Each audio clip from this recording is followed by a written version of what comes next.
एक समोसे वाले की कहानी। बड़े बाजार में माखन चंद की एक समोसे की दुकान थी। माखन चंद बड़े सीधे और सरल स्वभाव के व्यक्ति थे। उनका एक बेटा भी था। दुकान के एक कोने पर माखन चंद समोसे तलते रहते और दूसरे कोने पर उनका बेटा पैसे लेन देन का हिसाब करता था। समोसे की दुकान के सामने एक बड़ी सॉफ्टवेयर कंपनी थी। कंपनी में दोपहर को जब लंच का समय होता तो कंपनी के लोग अक्सर माखन चंद की दुकान पर समोसे खाने आते थे। हुआ यूं कि एक दिन कंपनी के मैनेजर महेंद्र बाबू समोसे खाने आए। खाते खाते महेंद्र बाबू को कुछ मजाक सूझा और वो माखन चंद से बोले, भाई समोसे तो आप बहुत ही बढ़िया बनाते हो और दुकान भी आपकी काफ़ी अच्छी चलती है, लेकिन तुम्हें नहीं लगता कि ये समोसे बेचकर तुम अपना कीमती वक्त खराब कर रहे हो? अगर थोड़ा और पढ़ लेते, थोड़ी और मेहनत करते तो मेरी तरह कहीं मैनेजर होते और ऐशो आराम की जिंदगी जी रहे होते। माखन चंद बेचारा सरल स्वभाव का आदमी था। वो बोला, मैनेजर साहब, आपके और मेरे इस काम में बहुत बड़ा फर्क है। आगे माखन चंद बोले, आपको याद होगा आज से करीब 10 साल पहले आप इस कंपनी में एक जूनियर के पद पर आए थे। उन दिनों आपकी पगार 10,000 रुपये महीना थी।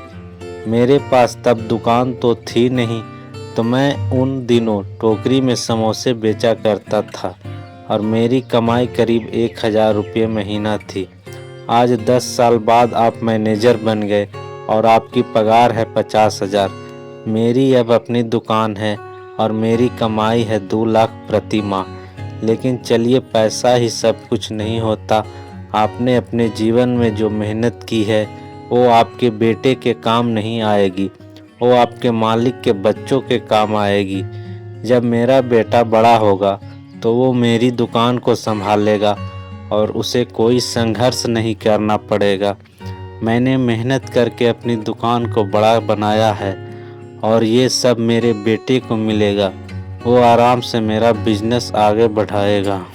लेकिन आप तो अपने बेटे को सीधा मैनेजर पद पर नहीं बिठा सकते। आपके बेटे तो फिर से वही जूनियर पद से मेहनत करनी पड़ेगी जो आपने की है।